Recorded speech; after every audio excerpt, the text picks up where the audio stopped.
Welcome to the Biometric Update podcast. I'm your host, Joel McConvey. Today, we're talking to Terence Kwok, CEO of Humanity Protocol.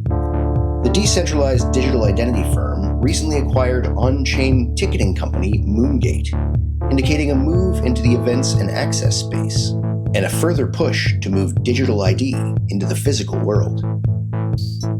Congratulations on the acquisition of Moongate. That's a kind of feels like a bit of a big move for Humanity Protocol. So I wanted to start by asking you, how does that acquisition reflect the company's sort of like larger strategy? The move into ticketing and credentialing, so to speak, is kind of a big deal. So can you tell me a bit more about that? One of the key things for us when we're building Humanity is about finding sort of use cases and utility for technology. Right. I think there are too many companies, especially in the blockchain space, that are building technology largely for technology's sake. Mm-hmm. Right. I think for us, the goal, and I that reflects on myself, my team's background, and everybody. The goal is to have wide adoption. Right. And I think because of sort of the biometrics piece that we're building out with Palm. And whatnot, it makes very natural sense for us to have this as one of the key use cases, right? Like ticketing, events, access control, et cetera, et cetera. And then obviously we understand it takes quite a fair bit of time and effort in order to build up systems, relationships, whatnot, in order to penetrate. And so it made total sense for us to sort of shortcut that by making an acquisition. Okay. And so was ticketing and credentialing always in the plan, or was that sort of the result of you looking at use cases and saying, this one makes sense? It was always in the plan, actually. It was always in the plan. And from our perspective, it was either we go build it ourselves, or we partner with somebody, or we essentially acquire somebody. Right. So that's we ended up taking, obviously, that specific route. Mm-hmm. On that note, so you guys are opting to let Moongate be its own brand for now, versus some of your competitors who seem to sort of like inhale everything and want to kind of brand everything as a certain thing. So what's behind that decision to sort of like have the entity at least be branded separately still for now?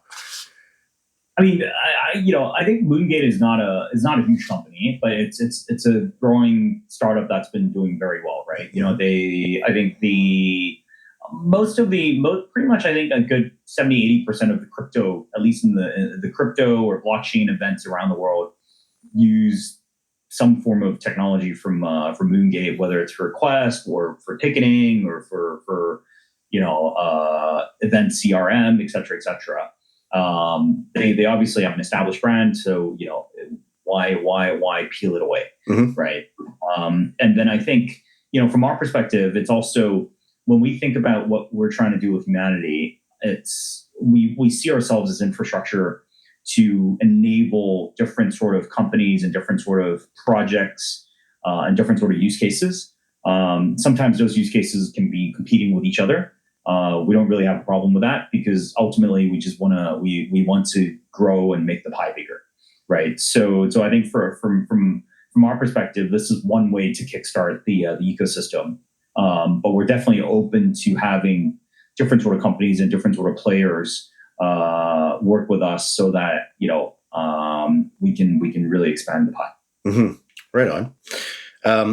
What is it about sort of ticketing and credentialing that you think is such a good fit for decentralized identity and blockchain and so on? I think it's really interesting, right? Because ticketing and events is where you actually get people together in a physical place in real life, right? So it's in fact it's interesting because I think there's stats saying like more and more people, Gen Z, millennials, and whatnot, are spending more money on events, right? Like that's why you're seeing like concert tickets going through the roof, hundreds of dollars, even thousands of dollars for VIP tickets and all that sort of stuff, right? So I think that's real life experiences, being able to actually hang out in person is going to be more and more important, right? And then I think when we think about sort of credentialing or tying it back into what we're trying to do with Humanity Protocol, it's about building an identity graph, being able to verify things about people, verify whether people are people to begin with, but then also verifying other attributes, right? And I think, proving somebody's attendance to certain events, that, in fact, I could almost argue that's probably the best way to prove that somebody's real, right? if they physically been somewhere, right? So I think it plays very well into what we're trying to do. Okay, right on. I have a friend who lives in Edmonton, and I figured I'd ask him if he was going to one of the Stanley Cup final games. And he said, no, tickets are going for like $6,000 or $7,000. It's insane for like, crazy. Yeah. It's crazy. So I want to talk a bit about language. There's all these different terms that get kind of tossed around in this salad, decentralized ID, blockchain, proof of humanity, proof of humanness. Do you think we're kind of moving to a place where this is all converging into one idea in kind of the sense of digital identity overall? Or do you think this is going to remain a space where each of these things evolves into its own kind of unique label, if nothing else, for a particular technology?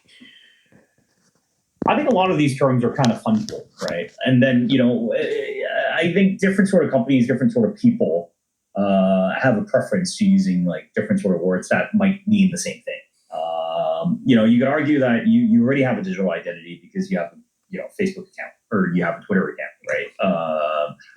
The way we try to think about this is that, at least for what we're trying to do, is creating digital identity that gives people control over their own data, allows them to verify various things that they want to, allow them to prove certain things that they want to prove, and allow third parties to verify these things whenever these people want to allow them to. Mm-hmm. Right? That is how we think about our version of sort of digital identity, or what we call the open identity graph. Mm-hmm. In terms of how other people like to define these things, hard to say, right? And then I think within how we think about this identity graph, the whole idea of proof of humanity or proof of humanness or proof of personhood is important, right? At least for humans, right? Because I've also met people where they are trying to build technology for digital identity for AI agents, right? So at least for us, we're saying, okay, you know what? The very first goal is let's before we get to building identity for AI agents, let's go build them for humans first, right? And so that's essentially what we're trying to accomplish, and start with sort of the core attribute of a human being, which is are you a human being, mm-hmm. And move on from there to other sort of attributes and credentials, right? Are you attending events? Mm-hmm. Do you attend concerts? Or did you go to the school? Do you work here? Are you above the age of 21 so you can buy booze? Whatever it is, right? So that's how we sort of think about the expansion of this whole ecosystem. Yeah, it's interesting when you frame it like that. It's like identity verification becomes this doorway to so many other things through that kind of digital identity. So fascinating. It is, right? Because I think historically there's not much of a need for it, or the stakes were not that high. Mm-hmm. Let's put it that way, right? Historically, you don't really have to prove that you're a human being because, frankly, there's no reason to fake it. That's number one. Number two, trying to fake it is not really that easy, right? So you're not incentivized to do it, and it's also not easy for you to do it, right? And then same for faking other things, right? You're not really incentivized to fake other things. You're not incentivized to fake and pretend that you work for another company. And to be frank, it's also not easy for you to go do that, right? But now in this age where, you have scams, fraud, even in advertising, you have like click fraud with bots and whatnot, right? There is an incentive. And then all this AI makes it a lot easier to make it a lot easier for people to do, right? If you look at even not on the humanity piece, right? Like if you look at what happened in recently over the last couple of days with the Israel and Iran situation, you go on Twitter and you see some of these videos.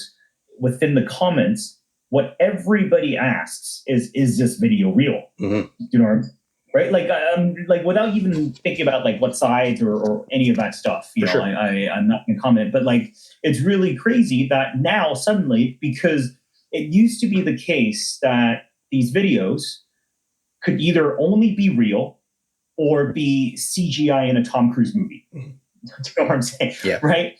But now a 15-year-old could create one of them, in 15 minutes, right? And you have no ability to discern.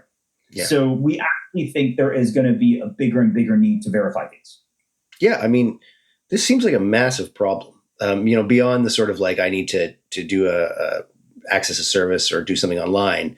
This notion that I can no longer kind of believe the media that I'm watching without some sort of verification. I mean, it seems almost existential, the problem when you frame it like that. It's very existential. I could tell you, let me put it this way, right? Like this could easily not be me talking to you in 6 months' time. Yeah.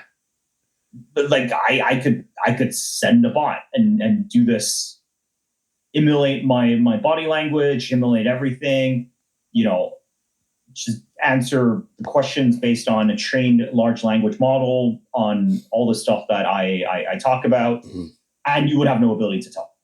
It's right, like you know what I'm saying. Like so it's pretty problematic. I actually think. Oh yeah. Right now it's not good enough yet. I think give it another 3 to 6 months, it's definitely good enough. Yeah, man, it's does your head in a bit. So, I mean, on that note, what about speed? Is this like urgent? Are you guys really trying to ramp up to meet this kind of challenge? I think, yeah. I mean, we're trying to build this. We're trying to roll out. We're trying to scale as quickly as possible. I mean, we think it's important. Yeah. And I mean, there are many solutions to a single problem, right? Like, and a lot of solutions can also they're not mutually exclusive, and they can sort of all thrive. But the way we are building it is leveraging blockchain technology, and trying to leverage what we call identity validators for credential issuance, to verify things. So I think that is our way of pushing through solutions for this problem, and we think it has. I think there's going to be some sort of aha moment where suddenly everybody realizes, shit, we actually kind of need this. It's for most people, it's not that close to home yet, but I mean, I'm already seeing like on my Instagram or social media accounts, like videos where I can't really tell if it's real at this point. Yeah. Right. Like, especially when you have like a celebrity saying some stupid shit, like who's known to say stupid shit, then you're kind of like, is that AI or is that like really him? Yeah. I don't really know. It could be him, but it also could be AI, right? Yeah, it's crazy. And you figure a lot more people are going to start getting calls from like a fake grandma, asking for money and stuff. Well, that's still better than actually grandma being asked by fake grandsons, because I think your grandmas have a smaller ability to discern. Yeah. Right? So that's a good point. I just want to ask about Palm Biometrics. We're Biometric Update. So people choose different modalities to be their sort of authentication engine or part of it. What is it about Palm Biometrics that made it the preferred choice for Humanity Protocol? I I mean, down the road, there's a good chance, because the way we've structured blockchain is that we could have other sort of credentials, right? So it definitely by no means is limited to that. But we decided to start with Palm Biometrics. I think the core reason is because we think it's accessible for most people, and it's proven that there are large populations of this world that are relatively comfortable with it. Let's say, right? You have companies like Amazon or Tencent rolling that out for payments, right? Japanese banks have been using that as like a replacement of fingerprints or facial recognition for years. So we think, there's enough people that are comfortable with it, right? And then the other thing is also it feels a little bit less spooky than some of the other stuff, especially for general use cases, right? Like tickets or events. Do I really want to scan my face? Maybe, maybe not. Probably not. Do I want to scan my iris? Maybe, maybe not. Probably not. Do I want to scan my fingerprint? Maybe not. Right? So I think that was like sort of a good balance in terms of obviously entropy and accuracy vis-a-vis, like in terms of like user acceptance. Yeah. It's good. Nice to hear that coming into consideration, because I do think a lot of the time, you get the tech is there, but the point of contact with people, things can go horribly off the rails once you start actually asking people to say step up to the machine or whatnot. So it is important, I think, that people are comfortable doing this stuff, and Palm really is just kind of an extension of fingerprint, which is a very familiar modality for a lot of people, right? It's familiar, but then also less. How would I put it? Feels a little bit less private, right? Like your fingerprint, normally you associate it with either immigrations, right, or I don't know, like going to the police station, right, where you're a criminal, right? Then, so I think the Palm doesn't really have that connotation. Yeah, right on. So tell me, last question here. If we are going to reconnect in a year from now, what do you think is going to be different in terms of the digital landscape and the identity landscape? I think a year is going to make a huge difference. If we speak again in a year, I mean, I might be, both you and I might be sending our digital twin to go chat with each other. Right. No, I'll always give you priority so that it will always be the actual me rather than my digital twin. Appreciate that. But I think it's there's going to be a need to verify things. I think just across the board, right? Where some of the tools, like Photoshop existed for a long time, right? But for somebody to create a fake bank statement took a little bit of time. Right now, it takes no time. I literally, I throw it into one of the AI chatbots, say, change this text for me. Done in 2 seconds, right? So I think very soon there's going to be a need for some sort of solution for people to verify things, and I don't think it's actually going to be that offensive, for people, right? If you tell me that you work here, prove it to me. Like, I mean, I do that now all the time already, right? Like, because in the blockchain space, a lot of people use Twitter. A lot of people use Telegram. I get, all sorts of people journalists message me, VCs message me, or even, other, people who tell me they work for other companies or projects. They might like reach out to me and say, hey, I want to propose this. I want to do this, do that. I mean, the very first thing I tell people to do in general is send me an email, right? So at the very least, I can see your website, email, domain. But even that is not too difficult to spoof, right? So I think that there's going to be a need for verifications very soon. Well, it's been a pleasure to be able to talk to the real you this time around. Perhaps, I hope our bots have a nice chat next year. But in the meantime, thanks very much for the time today. Awesome.